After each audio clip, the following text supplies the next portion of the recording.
वो और भाजपा कौन होता है न्योता देने वाला राम मंदिर का? राम उसका बाप का है। मतलब आप बोल रहे हैं कि भारत में अभी भी जातिवाद खत्म नहीं हुआ है। 10 में से 11 में से 7 खिलाड़ी जो है फॉरवर्ड क्लास से आते हैं। मेरी बात आप सुनिए, आप जो मोदी मोदी हमेशा करते रहते हैं, आप गोदी मीडिया बन के मत बोलिए, ठीक है ना। अगर आर्मी में ज्वाइन कर सके कम 15 साल, उसका लाइफ सिक्योर हो जाता, पेंशन मिलता था, वो उनको पूरा देश का जनता से लेकर जवान नौजवान सभी नाराज हैं। आज 60 साल नौकरी करने के बाद उनको पेंशन नहीं है। आपको पर कहा जा रहा है कि राम मंदिर अभी पूरा बनकर तैयार नहीं हुआ है।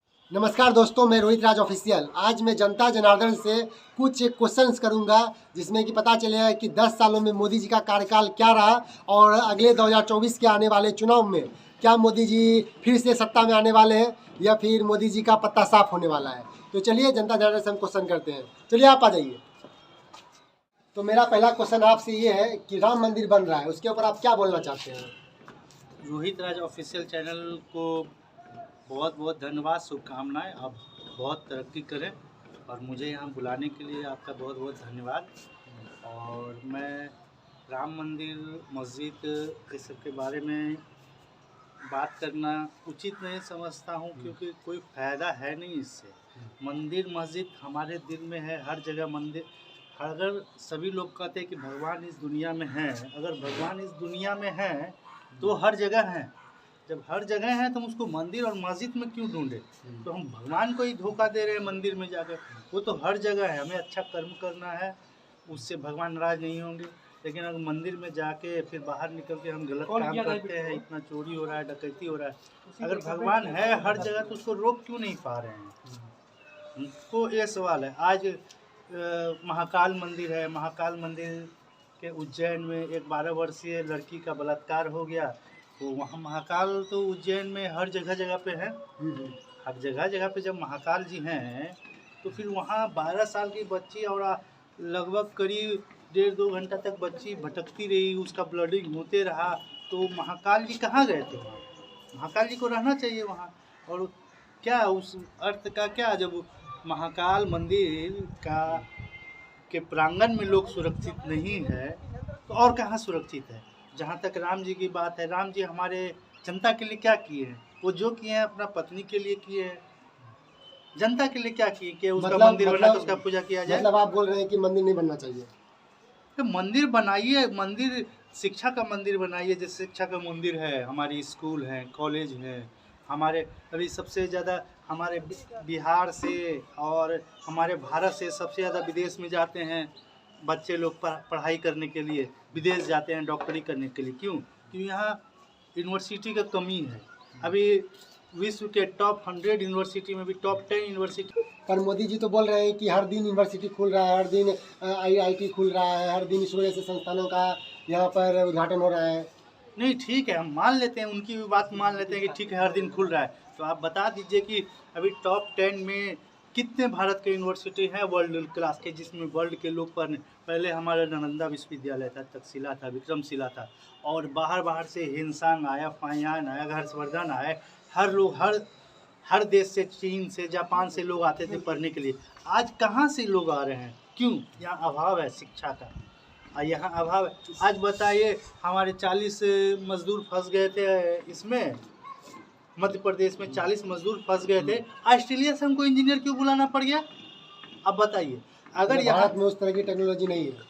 नहीं, यहाँ तो सिर्फ भगवान का आविष्कार हुआ है। मतलब आप कह रहे हैं कि पिछले 10 सालों में जो मोदी जी ने काम किया वो सिर्फ धर्म के नाम पर किए। मोदी जी काम क्या किए हैं? अब आप बताइए। आप मोदी जी की इतना मोदी का नाम ले रहे हैं, आप हमको बता सकते हैं कि वो क्या काम किए हैं 10 साल में? एक भी काम आप बताइए तो हम उसके बाद राम मंदिर बन रहा है, और क्या चाहिए? राम मंदिर से क्या फायदा है? किसको फायदा है? वो चंद पूंजीपति लोगों को फायदा होगा, और मंदिर के आगे तो भिखारी पैदा होगा। हमको अधिकारी पैदा करना है। अधिकारी पैदा करने के लिए मंदिर नहीं, हमको विद्यालय चाहिए, शिक्षा का मंदिर हमको चाहिए। वहाँ शिक्षा क्या मिलेगा? वहाँ यही शिक्षा मिलेगा कि शूद्रों को मंदिर में प्रवेश वर्जित है। आज राम मंदिर का ट्रस्टी कौन बना? 14 ट्रस्टी बना है। 14 में से कितने % OBC SC ST के लोग हैं? राम मंदिर क्या वो हिंदू नहीं है? मतलब आप OBC ST को हिंदू नहीं मानते हैं? नहीं, सारे हिंदू हैं भाई। सारे हिंदू हैं। तो अगर हिंदू क्या मंदिर है, वो तो सभी के पुजारी होने चाहिए ना। गुलदस्ता में सभी फूल होते हैं तभी वो गुलदस्ता कहलाता है, नहीं तो एक फूल कहलाएगा। तो एक जात का मंदिर है वो सभी का नहीं। SC ST OBC का प्रतिनिधित्व उसमें नगण्य है। कहाँ है SC ST OBC राम मंदिर में? आप 14 ट्रस्टी है, कोषाध्यक्ष अध्यक्ष है, उसमें ट्रस्टी में कहाँ है बताइए? एक भी SC ST OBC होगा तो मैं मान लूंगा आपका कि नहीं पूरा हिंदू है। क्या राष्ट्रपति आएंगे उद्घाटन में, आपको क्या लगता है? राष्ट्रपति को तो वो लोग अछूत समझते हैं। राष्ट्रपति हमारे द्रौपदी मुर्मू जी माननीय पहला देश का नागरिक हुए। आज सिंगोल लगा दिया गया। जब न्यू संसद भवन बना उसमें उनको नहीं बुलाया गया, क्यों? और जब उन राष्ट्रपति बनी उनका शुद्धिकरण किया गया और मंदिर में प्रवेश करने से वर्जित किया गया, जबकि वही केंद्रीय मंत्री जो है उस मंदिर के गर्भगृह में घुस जाते हैं और हमारे राष्ट्रपति बाहर में खड़ी रह के पूजा करती है। हमारे रामनाथ कोविंद जी को मंदिर में नहीं जाने, वो भी राष्ट्रपति थे। और हमारे बिहार के पूर्व माननीय जीतन राम मांझी जी जब दरभंगा के मंदिर में गए, पूरा उसको गंगा से धुलाया गया। अभी कल की बात ले लीजिए, रितु सिंह जी दिल्ली यूनिवर्सिटी की जो प्रोफेसर है, तो वो क्या कहते हैं, धरना दे रही थी। वहाँ पे बाबा साहब का फोटो लगा था। अब जहाँ पे बाबा साहब का फोटो लगा, जहाँ पे doctor Ritu Singh schedule caste से आती हैं, वो प्रदर्शन कर रही थी कि हमें नौकरी नहीं, न्याय चाहिए। वो अपने लिए नहीं, पूरे समाज के लिए लड़ रही थी, पूरे SC ST OBC के लिए, कि अगर कोई लड़ेगा नहीं तो आज सभी का स्थिति वही होगा। आज वो मर रही है, कल कोई और, लक्ष्मण यादव जी को निकाल दिया गया नौकरी से। आज रितु सिंह पर अधिक करे जबरदस्ती उठा लिया गया। आज देखिए पहलवान जितने हैं कहते हैं कि महिला सशक्तिकरण किए हैं, जय महिला बंधन कर रहे हैं, अब महिला लोग को घसीट के निकाल रहे हैं। मतलब आप बोल रहे हैं कि भारत में अभी भी जातिवाद खत्म नहीं हुआ है? भारत जाति प्रधान देश है। भारत हमेशा, यहाँ जाति है कि जाति नहीं, जाति यहाँ कभी नहीं जा रही है। आप मरने के बाद भी देखिए कि आपको शमशान घाट में अगर SC ST का OBC का लोग चले जाते, उसको मार के भगा दिया जाता है। अभी यूपी का घटना है कि SC ST को नहीं जलाने दिया गया। अब समझिए, जाति कभी अगर किसी को के बारे में जानकारी चाहिए आपको तो उसकी जाति के बारे में जानिए। सब कुछ टाइटल में छिपा है। राहुल सबका नाम है, लेकिन जो टाइटल है ना उसी में सब कुछ छिपा है। अभी इंडियन टीम के खिलाड़ी में 10 में से 11 में से 7 खिलाड़ी जो है फॉरवर्ड क्लास से आते हैं। ये सब कुछ जाति के कारण होता है। अभी BCCI के अध्यक्ष सौरभ गांगुली बनते हैं, कभी शशांक मनोहर बनते हैं, आज OBC का एक भी नहीं बन पाता है। BCCI भी मतलब टोटल जितना है सब, अभी राजीव शुक्ला चाहे वो पक्ष में रहे विपक्ष में रहे, लेकिन बोर्ड का अध्यक्ष बने हुए रहते हैं। सूर्य कुमार यादव को तो वर्ल्ड कप खेलने का मौका भी मिला। सूर्य कुमार यादव को वर्ल्ड कप खेले, उसमें भी जातिवाद किया गया, उनको नीचे उतारा गया। जडेजा से और वो खराब खिलाड़ी है क्या वो? आप रोहित शर्मा या फिर आप क्या कहते हैं विराट कोहली टॉप का बैट्समैन है, उसको आप 7 नंबर पे जैसे उतारे थे जडेजा के बाद, आप रोहित शर्मा या कोहली को जडेजा के बाद उतार के देखिए, क्या वो जैसा खिलाड़ी है उस लेवल का प्रदर्शन कर पाता है? कभी नहीं करेगा। अच्छा, मोदी जी तो बोल रहे हैं कि हम लोग विश्व गुरु बनने वाले हैं, तो क्या भारत विश्व गुरु बनने वाला है? अपने मन में पुआ पकाए। मतलब मोदी जी पुआ पका रहे हैं? हाँ, मन में पुआ पका रहे, उससे क्या दिक्कत है? हम भी कहें कि हम अंबानी बनने वाले हैं तो हम अपने जो है अंदर से खुश हो रहे हैं, और क्या। ऐसा कुछ होने वाला नहीं है। होने वाला क्या, हम मन से मांग रहे हैं तो अब क्या कर रहे हैं, अपने मन में रहिए। अच्छा, मोदी जी का 5 काम ऐसा गिना दीजिए जिससे कि जनता को सीधा लाभ पहुंचाओ, और उसमें से पाकिस्तान और धर्म छोड़ करके बताइएगा। मोदी जी का काम 5 क्या बताए, हमें तो कुछ याद नहीं है और हमें तो कुछ नहीं लगता है ऐसा। अभी देखिए वो 5 किलो राशन बांट रहे हैं, तो उससे भी यही पता चल रहा है कि देश के 80 करोड़ लोग जो है भीख मांग के खा रहे हैं, वो 5 किलो अनाज पे आश्रित हैं। तो इससे तो देश की बदहाली ही पता चल रही है। अभी हंगर इंडेक्स में भी हमारे भारत जो है 111वें पायदान पे पाई गई है। अभी हमारे देश का मीडिया का क्या हाल है, हमेशा मोदी मोदी आप लोग करते रहते हैं। हम नहीं करते, हम नहीं, आप मोदी मोदी करते रहते हैं, तो उसके लिए आपको मिलता होगा मोदी से कुछ, इसके लिए नहीं दोस्तों, पहले आपको बता देना चाहिए हम मोदी भक्त नहीं है और मुझे मोदी से कुछ नहीं मिलता। हम स्वतंत्र मीडिया है। मेरी बात आप सुनिए। आप जो मोदी मोदी हमेशा करते रहते हैं, क्या मिलता है इससे आपको? मोदी जी कुछ दिए हैं आपको? नहीं, अंधभक्त किसी का मत बनिए। जो सच्चाई हो सच्चाई आप अपना चैनल पे दिखाइए। अब मेरा बात को काटिएगा नहीं, आप पूरा दिखाइएगा। नहीं आप जो ये मोदी अगर आपको कुछ देता है तो वो बताइए, और पैसा में बिके मत, जमीन को मत बेचिए अपना, ठीक है ना। सबसे पहले तो मैं इस भैया जी की बातों को काट करके पहले बताना चाहता हूँ, मैं बिका हुआ नहीं हूँ, और इस देश में जो सच है मैं उन सभी चीज़ों को दिखाने का पूरा कोशिश करता हूँ। और इस देश के चौथे स्तंभ, लोकतंत्र के चौथे स्तंभ न्यूज़ मीडिया को बचाने के लिए जितना भी हो सकता है मैं करता हूँ। और यहाँ पर भैया से बातचीत के दौरान बहुत सारी चीज़ों को हम जानेंगे। मोदी जी हर साल 2 करोड़ रोजगार दे रहे हैं, उसके बारे में आपका क्या कहना है?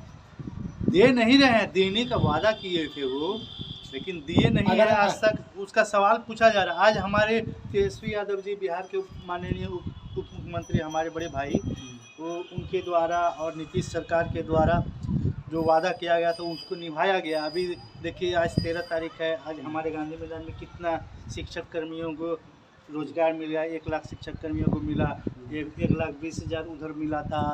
फिर हमारे बिहार पुलिस में भर्ती निकाली गई है, और हर विभाग, ऐसा कोई विभाग नहीं है जिसमें भर्ती नहीं निकाले। अभी मतलब आप कहना चाहते हैं कि बिहार के उप मुख्यमंत्री जो तेजस्वी प्रसाद यादव है, उन्होंने जो वादा किया तो वो वादा पूरे करते हुए दिखाई दे रहे हैं। मैं जो कह रहा हूँ वो हमके बोलने, मैं क्या कहना चाह रहा हूँ वो मुझे बोलने दीजिए। आप गोदी मीडिया बन के मत बोलिए, ठीक है ना।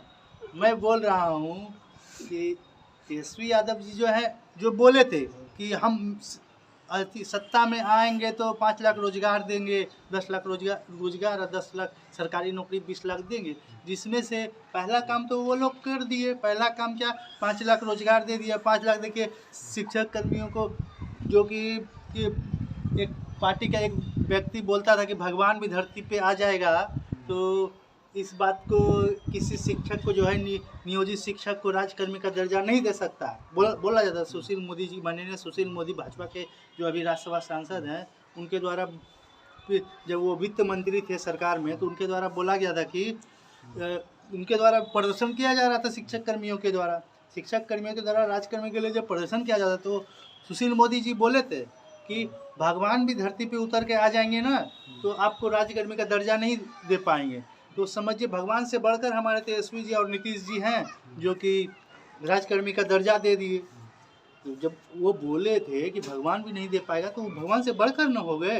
तो हम मंदिर बनाने से तो उसको राजकर्मी का दर्जा मिल जाएगा, मंदिर बनाने से किसी को रोजगार मिल जाएगा, मंदिर बनाने से कितना आदमी को रोजगार मिलेगा? रोजगार क्या मिलेगा? ठेला खुपचा बेचने से वही रोजगार है। हमारा बच्चा इंग्लिश मीडियम में कैसे पढ़ेगा? फिर मोदी जी तो बोल रहे थे आप अगर पकौड़ा भी बेचते हैं 200 रुपया दिन कमा रहे हैं, तो क्या रोजगार नहीं है? रोजगार कैसे मान लें उसको? आप तेल 200 रुपया केजी बेच रहे हैं, और हमको 5,000 रुपया खोलने के लिए जगह कहाँ है? ठेला वाला हटा देता है। हम लोग की तरफ चलता है हल्ला गाड़ी, ठेला पे अगर कोई पकौड़ा बेचता है तो हल्ला गाड़ी को चूर दिया जाता है। कैसे उसको रोजगार? कहाँ आज दुकान लेने जाइए, उसमें 10-10 लाख रुपया पहले पगड़ी देना पड़ता है, तब दुकान मिलता है। कैसे रोजगार होगा? इधर मोदी जी का जो हिट एंड ड्राइव वाला जो मामला आया था, इसमें कि ड्राइवर हड़ताल पे आ गए थे, तो उस पर आपका क्या कहना है? उस पर मैं क्या बोलूँगा, उस पर ड्राइवर लोग बोलेंगे। और मैं भी ड्राइवरी करता हूँ, अपना बाइक ड्राइवरी करता हूँ, तो जब से आया है कानून मैं भी सतर्क हो गया हूँ। लेकिन मतलब ये जो 10 लाख रुपया देना पड़ेगा, उसके ऊपर आपका क्या कहना है? क्या ये मजदूर जो ट्रक ड्राइवर हैं, जो ट्रक चलाते हैं, क्या वो 10 लाख रुपया अफोर्ड करते हैं? वो कहाँ से दे पाएंगे? नहीं दे पाएंगे। लेकिन अब कानून आ गया तो उसका तो पालन करना ही है। लेकिन कानून का पालन करने के लिए उसको चाहिए कि पहले अपना 7 लाख रुपया, 10 लाख रुपया जो भी बनाया है कानून, उतना पहले वो घर में रख ले, और 10 साल सज़ा काटने के लिए तैयार रहे, तभी वो ट्रक ड्राइविंग करे। नहीं तो अगर ऐसा नहीं करेंगे तो उनका ज़िंदगी बर्बाद हो सकता है। मोदी सरकार के द्वारा जो अग्निवीर लाया गया, अग्निवीर योजना जो लाया गया है, उसके बारे में आपका क्या कहना है सर? अग्निवीर योजना के बारे में मैं कहना चाहता हूँ कि ये देश के नौजवानों के प्रति जो है सरासरी नाइंसाफ़ी या धोखा। हम तो देश के लिए सबसे बड़ा कोई जान देने नहीं जाएगा। 4 साल के लिए कोई नौकरी करते हैं, और 4 साल और के बाद अग्निवीर में पेंशन भी नहीं है, 4 साल के बाद जॉब से आप निकाल दिए जाएंगे 4 साल के बाद आप जॉब से निकाल देंगे, और पेंशन भी नहीं आप है, शादी भी नहीं कर सकते। पेंशन भी नहीं। तो शादी की बात अलग है, शादी तो हो, लेकिन उसका 4 साल नौकरी करके आएंगे, फिर वो यहाँ नौकरी ढूंढेंगे तो उसका लाइफ सेट नहीं है। पहले क्या होता था, आदमी अगर आर्मी में ज्वाइन कर सके उसको 15 साल उसका लाइफ सिक्योर हो जाता, पेंशन मिलता था, वो उनको कैंटीन की सुविधा मिलती थी, बहुत हद तक लाइफ सिक्योर हो जाता। फिर यहाँ आके वो पेंशन पे अपना रहा बाल बच्चा को पढ़ा भी सकते थे, कुछ नौकरी भी कर लेते माता पिता का जो मेडिकल हाँ, सुविधाएं थी, माता पिता का भी सेवा कर सकते थे। अभी तो अग्निवीर समझिए कि वो एक अपाहिज बना दिया जा रहा है। समझिए कि एक युवाओं को जो मजबूरी का फ़ायदा उठाया जा रहा है कि युवा बेरोजगार है तो आएंगे ही जाएंगे कहाँ, इसीलिए निकाल दिया गया, चलो आएंगे ही जाएंगे कहाँ। लेकिन ऐसे में देश में जो है, देश के लिए खतरा है। कोई नौजवान अपना दिल से जो है इस लड़ाई को नहीं लड़ेगा, क्योंकि उसको हमेशा डर सताया रहेगा कि 4 साल के जा रहे हैं तो युद्ध में मरे क्यों हमको शहीद का भी दर्जा नहीं मिलेगा। अभी इधर पिछले दिनों ही 2-3 जवान शहीद हुए, लेकिन उसको शहीद का दर्जा भी नहीं मिला, वो उनको तिरंगा में भी नहीं लपेटा गया। बहुत बड़ी दुर्भाग्य की बात है, उस देश का जवान अग्निवीर में जो मरा उसको तिरंगा में भी नहीं लपेटा जा रहा है। पर कहा तो जा रहा था वो मरा था तो सुसाइड खुद अटेम्प्ट किया था।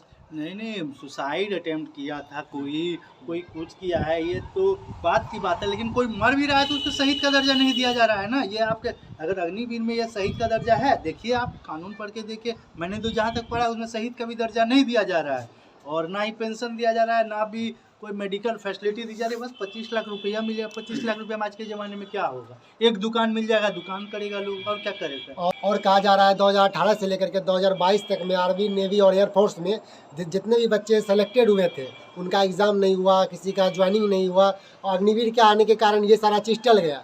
तो अभी जंतर मंतर पर कुछ बच्चे धरना दे रहे हैं हज़ारों की संख्या में, तो आपका क्या कहना है? पूरा देश का जनता से लेकर जवान नौजवान सभी नाराज हैं। अभी देखिए, पहले किसान धरना पे थे, उसके बाद जवान अग्निवीर वाले धरना पे गए थे, अभी किसान हो गया, नौजवान हो गए, सभी धरना पे बैठे। अभी पहलवान धरना पे बैठे थे कुछ दिन तक, उसके कुछ दिन पहले भी नीतू सिंह प्रोफेसर जो हैं वो धरना पे बैठे थे। प्रोफेसर को देखिए, डॉक्टर लक्ष्मण यादव को निकाल दिया गया, जो कि वो गोल्ड मेडलिस्ट हैं, सबसे ज़्यादा मेरिट रखते हैं, लेकिन वहाँ मेरिट को गाली देने वाले, मेरिट के नाम को दिन भर शोर मचाने वाले वो जातिवादी लोग कहाँ चले गए? मेरिट के आज संघ के लोग को दिल्ली यूनिवर्सिटी में जाकर भर्ती कर रहे हैं, कहाँ चले गए वो लोग? क्यों? आज प्रोफेसर भी रोड पे है, स्टूडेंट रोड पे है, जवान रोड पे है, कौन बचा कौन है जनता में? ड्राइवर भी रोड पे, ट्रक ड्राइवर नहीं, हर ड्राइवर का ये वो कानून एक टेम्पो वाला पे भी लागू होगा। मतलब आप कहना चाह रहे हैं कि देश में जो मध्यम वर्ग से आते हैं, जो गरीब हैं, कृषि जो किसान हैं, उनके ऊपर सीधा मोदी सरकार के द्वारा आक्रमण किया जा रहा है। आखिर ये किसान बिरादरी के ही लोग जाते हैं। कितने नेता के मंत्री आप सेना में भर्ती होने जाते हैं। आज अग्निवीर की योजना से अगर किसी को घाटा हुआ है तो हाई फैमिली को कोई घाटा नहीं हुआ है। ये सब लोअर फैमिली जो किसान समाज के बच्चे हैं, कमेरा समाज के बच्चे हैं, वो लोग जाते थे। आज सबसे ज़्यादा पंजाबी जाते थे और बिहार में सारे किसान परिवार के लोग जाते थे। पर रवि किशन की बेटी तो गई है अग्निवीर। रवि किशन की बेटी गई है, वो एक आध गो अब जो है वो दिखाने के लिए चले जाते हैं। वो होता है ना कि ये एक चीज़ दिखाने के लिए कुछ और, हाथी का दिखाने का, खाने का कुछ और। रवि किशन जी चले जाएं तो ये जो ओल्ड पेंशन स्कीम है, इसके बारे में आप क्या कहना चाहते हैं? कुछ यहाँ पर जब दिल्ली में भी धरना दे रहे थे हजारों की संख्या में, लेकिन उसे गोदी मीडिया ने कभी कवर नहीं किया। गोदी मीडिया उम्मत कहिए उनको गोदी मीडिया, वो गोदी से अगर गोदी मीडिया होते तो अखिलेश का जब सरकार था या यहाँ तेजस्वी यादव की सरकार है, तेजस्वी यादव खरीद लेती तो उसके साथ आ जाते। वो तेजस्वी यादव साथ काहे नहीं आती है, MK स्टालिन के साथ काहे नहीं आते तमिलनाडु में? क्योंकि वो गोदी मीडिया नहीं है, वो एक जातिवादी मीडिया, एक जात का मीडिया बन के रह गया है। वो ओनली फॉर आप मीडिया में कोई डाइवर्सिटी नहीं है, उसमें 99% लोग जो हैं वो उच्च बिरादरी से आते हैं, कोई डाइवर्सिटी नहीं है वहाँ, कोई लोकतंत्र बचा हुआ नहीं। एक भी एंकर का नाम बता दीजिए जो OBC बिरादरी से आते हैं, SC ST बिरादरी से आते हैं, आप बता दीजिए। आज तक चैनल पे हो या जी न्यूज़ पे हो, या आज एक रवीश कुमार अच्छा पत्रकारिता कर रहे थे, 7th क्लास के ही थे, अच्छा पत्रकारिता कर रहे थे, उनको भी निकाल दिया गया।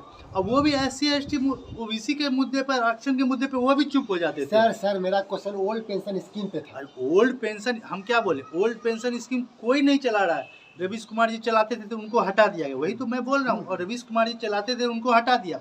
और ओल्ड पेंशन स्कीम अगर ठीक है, आप कहते हैं कि देश को खतरा है, आर्थिक स्थिति खराब हो जाएगी, तो आर्थिक स्थिति अगर ओल्ड पेंशन स्कीम देने से खराब हो जाती है, तो आप एक दिन के लिए अगर मंत्री विधायक बनते तो आपको क्यों मिलना चाहिए? आपको भी नहीं मिलना चाहिए। आज अटल बिहारी वाजपेयी जो पेंशन ख़त्म किए हैं, वो अटल बिहारी वाजपेयी जो है उनको मैं एकदम अच्छा नहीं मानता हूँ। वो बहुत ख़त्म है, अपना इलाज, घुटना का इलाज पेंशन पे कराए। और हम लोग का जो जनता लोग का जो सरकारी सेवक थे, उनका पेंशन ख़त्म कर दिया। क्यों? आज 60 साल नौकरी करने के बाद उनको पेंशन नहीं है। आप 4 दिन 5 दिन 5 साल, अधिक से अधिक 5 साल विधायकी रहने के बाद आपको पेंशन मिल जाता है। आप पेंशन से अपना घुटना इलाज करा रहे हैं, अपना गर्दन इलाज करा रहे हैं, माँ बाप का इलाज करा रहे हैं, और जो 60 साल नौकरी किया वो कहाँ जाएगा?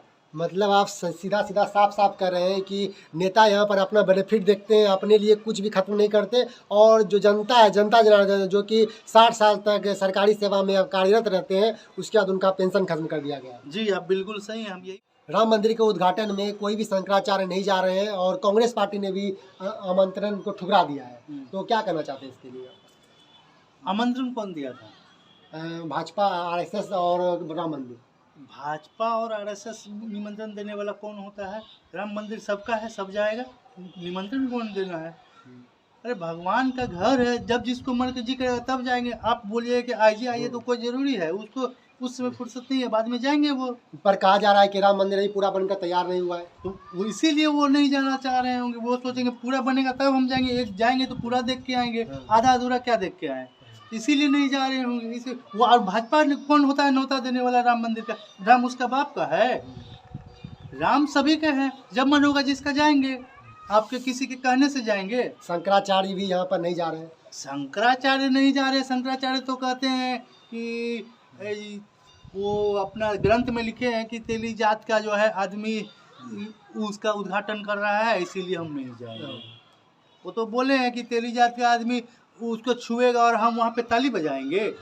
वो बोल रहे हैं ऐसा बात। और चारों शंकराचार्य नाराज है। शंकराचार्य चाह रहे हैं कि मंदिर में पूरा हो जाएगा, उसके बाद उद्घाटन होना चाहिए, लेकिन चुनाव को लेके पहले ही कराया जा रहा है। मतलब आप कहना चाहते हैं कि मोदी सरकार जो है, भाजपा सरकार जो है, यहाँ पर राम मंदिर को चुनावी एजेंडा बनाना चाहती है। एकदम चुनावी एजेंडा है, बनाने के लिए कर रही। इसीलिए कांग्रेस कि भाई जब राम मंदिर पूरा ही नहीं हुआ है, राम मंदिर पूरा हो जाने दे, तब तो कांग्रेस भी जाएगी, बीजेपी भी जाएगी, जिसका जिसका श्रद्धा है सभी जाएंगे, सभी के राम है। बात तो ये सही है कि जब उद्घाटन अभी करना नहीं चाहिए, क्योंकि जब तक राम मंदिर पूरा बनकर तैयार नहीं होगा तब उद्घाटन कैसे कर रहे हैं? ये देखिए, SC ST OBC मंडल पार्ट 2 बिहार में चल रहा है, 2.0 मंडल पार्ट का। तो उसी को भुलाने के लिए उस समय आप पहला याद कीजिए कि जब मंडल कमीशन लागू हुआ था, उस समय 6 दिसंबर को जो बाबा साहब की जयंती है, उस दिन बाबरी मस्जिद का विध्वंस किया गया, जिसके कारण जो है लोग, एक साजिश था कि बाबा साहब को लोग नहीं जाने, ठीक है ना, बाबा साहब को लोग ना जाने, ऐसा सोच रहे थे लोग। तो जिसके कारण सभी मंडल कमीशन हो जाने से सभी लोग जागरूक हो रहे थे। तो जागरूकता ख़त्म करने के लिए ये उस बाबरी मस्जिद को विध्वंस किया गया 6 दिसंबर को। वही फिर चाह रहे हैं कि जब मंडल कमीशन लागू हुआ है तो ये राम मंदिर का मुद्दा ला के सबको भुला दिया जाए। ऐसा थोड़ी होगा। अब जो है सभी कमेरा लोग जो है, SC ST OBC के लोग जाग चुके हैं। आप हिंदू मुस्लिम कीजिएगा तो लड़ाई हम लोग लड़ने वाले नहीं हैं। हम लोग जाग गए हैं। हमारा अधिकार मंदिर में नहीं है, हमारा अधिकार संविधान में है, और हम संवैधानिक रूप से अपनी लड़ाई लड़ेंगे। और हमारे ग्रंथ में जो लिखा गया है, ढोल गवार शुद्ध पशु नारी सकल तारना के अधिकार, ये सब अब हम लोग नहीं मानेंगे और ग्रंथ को जलाएंगे। मनुस्मृति बाबा साहब ने जलाया, रामायण गीता ये सब अब हम लोग जलाएंगे। ये सब मानने से कुछ नहीं है। मतलब आप धर्म के विरोधी हैं? हम धर्म के विरोधी नहीं हैं।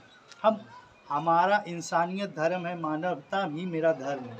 हम किसी को ना चोट पहुंचाना चाहते हैं, ना हम चोट खाना चाहते हैं। और अगर कोई हमको चोट पहुंचाएगा, कोई हमको नीच बोलेगा, तो हम उसको मानने वाले नहीं हैं। ठीक है, आप अगर ऊंचा है, अगर बोलते हैं कि हम ऊंचे, ठीक, आप अपने अपने घर में ऊंच होइए, हम तो नहीं मानेंगे आपको, मालिक प्रणाम आपको नहीं करेंगे। मतलब आप जातिवाद नहीं करेंगे? हम जातिवाद नहीं करेंगे, हम जो सर्वश्रेष्ठ इंसान है उसको श्रेष्ठ मानेंगे, जो विकलांग इंसान है उसको विकलांग इंसान मानेंगे, और जो जिसका मानसिक गुलाम है तो उसको क्या कह सकते हैं, तो गुलाम है तो गुलाम ही मानेंगे। अच्छा, तो लास्ट क्वेश्चन आपसे हम करना चाहते हैं कि आप बताइए कि ईवीएम और बैलेट पेपर, हाँ। अभी पूरा मुद्दा छिड़ा हुआ है कि बैलेट पेपर में चुनाव होना चाहिए, ईवीएम में मोदी सरकार घोटाला कर रही है। आप लास्ट क्वेश्चन करके बहुत सारा क्वेश्चन पूछ लिए हैं। अच्छा, एक क्वेश्चन और बता दीजिए। ठीक है, तो ये क्वेश्चन बहुत राष्ट्र मुद्दा है, और राष्ट्र मुद्दा इसीलिए है कि देखिए ईवीएम पे किसी को भरोसा है नहीं, क्योंकि ईवीएम का मतलब आजकल लोग लगाने लगे एवरी वोट फॉर मोदी है, लेकिन हमको जो है,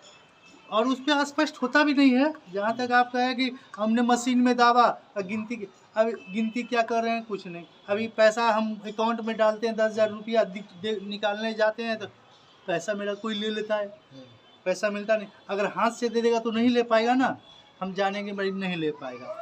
तो इसीलिए जब तक ठप्पा वाला सिस्टम नहीं आएगा, उस पर हम देखते हैं कि हाँ ठप्पा मारा, हाँ तो हम अपने देखते हैं कि अभी तो बहुत लोग को जो है ना बुझाता भी नहीं है, जाता है कोई ब्लू बटन दाब दीजिए, अंदर से बाहर से आवाज़ देते हैं पीठासीन पदाधिकारी, अरे ब्लू बटन दाब के निकालिए ना जी, ब्लू बटन, वो कहीं पे दाब देता है, उसको अंक भी नहीं बुझाता है कहाँ। तो अभी जो मांग हुआ है कि अगर दबाए तो वो निकलना चाहिए, उसको पर्ची उसको मिलना चाहिए जो भी छाप पे गया, नहीं अगर उसका छाप पे गया है उसको फिर से वोटिंग का अधिकार देना चाहिए कि नहीं इसका छाप पे नहीं गया वोट तो उसको फिर से, क्योंकि ईवीएम में लोग को नहीं है, और उसमें ठप्पा मारने वाला में जो है ठप्पा रहता है, हाँ ये है बकरी छाप है तो बकरी छाप पे लग जाएगा, ठीक है ना, केला छाप पे लग जाएगा।